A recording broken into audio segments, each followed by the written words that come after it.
দাঁড়ান দাঁড়ান, কত টাকা হলো দাদা? 20 টাকা দাও। এই নিন। তাড়াতাড়ি চলো। কোথায় যাবেন ম্যাডাম? এই তো সামনে। সামনে কোথায়? তাড়াতাড়ি চল। জানিস কাজল, ছেলেটা রিক্সা চালালেও না ভীষণ হ্যান্ডসাম। চুপ কর। এখানে একটা সই করে দিন। আপনি এখানে করুন। আমি নাম লিখতে পারবো নাকি? কোনো অসুবিধা নেই, আপনি এখানে একটা টিপ দিয়ে নিন। ম্যাডাম, আপনি একজন শিক্ষিত হয়ে। আপনাকে যেটা বলছি সেটা করেন। ঠিক আছে ম্যাডাম, আপনি আঙুলটা দিন। কংগ্রেচুলেশন, আজ থেকে আপনারা legally husband wife. Thank you. চলো। আরে চলে গেলে হবে? মালা বদল করতে হবে না? এই মালাটা দে। হে ইউ, আগে তুমি মালাটা পরিয়ে দাও। এই কাজল, তারপর তুই মালাটা পরিয়ে দে।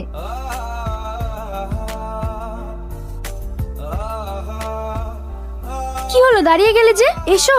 এত বড় বাড়ি তোমাদের? হ্যাঁ, এরকম বাড়ি আরো দুটো আছে। আরো দুটো আছে? বাড়িতে কে কে থাকে? আমি একা। আর তোমার আব্বা মা? আমার বাবা মা কেউ বেঁচে নেই।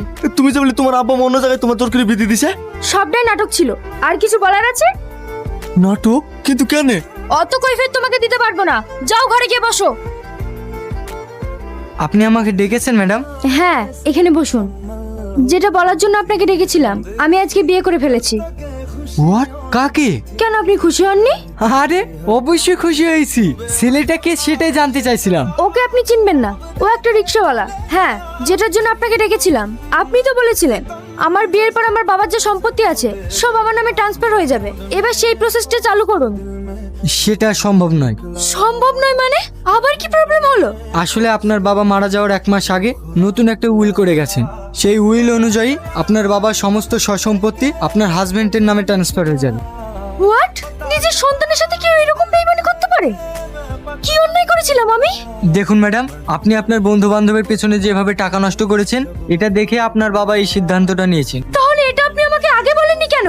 সরি ম্যাডাম, আপনার বাবার নতুন উইলটা আমার জানা ছিল না। কিন্তু আপনার বাবা যেটা করেছেন আপনার ভালোর জন্যই করেছেন। Shut up! এসব রাবিশ কথাবার্তা আমার সামনে বলবেন না। এখন কি উপায় আছে সেটা বলেন। একটা উপায় আছে। আপনার স্বামী যদি আপনাকে স্বইচ্ছায় ডিভোর্স দিয়ে দেয়, তাহলে সমস্ত সম্পত্তি আপনার নামে ট্রান্সফার হয়ে যাবে। এবার খেলাটা একটু অন্যরকম ভাবেই খেলতে হবে। ঠিক আছে, আপনি এখন আসতে পারেন।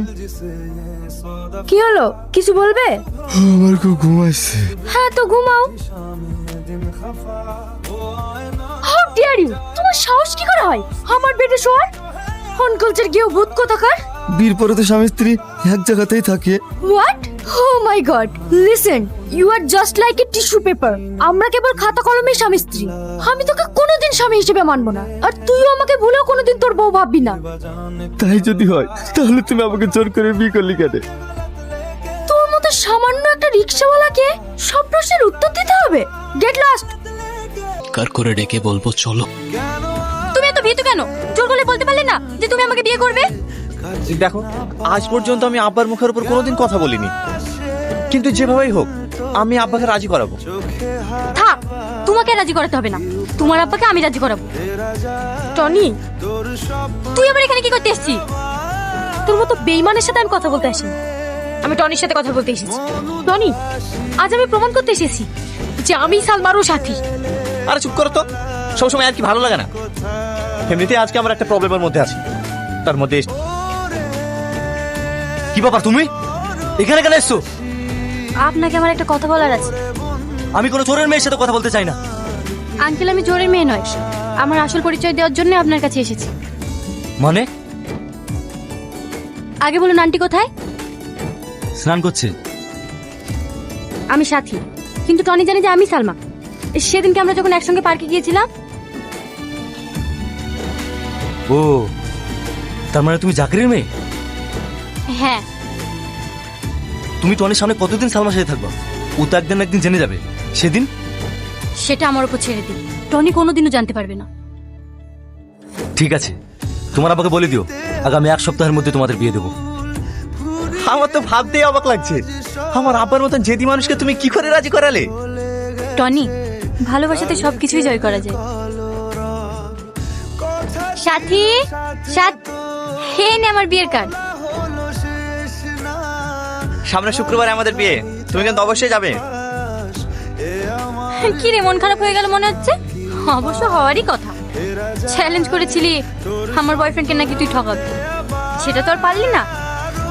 সালমা, তোর মা কোথায় গেছে রে? এই ছেলেটাকে তো চিনতে পারলাম না। আমার নাম টনি। তুমি টনি? সেই ছোটবেলায় দেখেছি। কবে বাড়ি এসছো বাপ? এই তো 1 মাস মতো হলো। যা, এবার তো সালমা টনি টনি করা বন্ধ হবে। সেই ছোটবেলা থেকে দেখে আসছি, শুধু তোমারই কথা, শুধু তোমারই কথা। থাকো বাপ।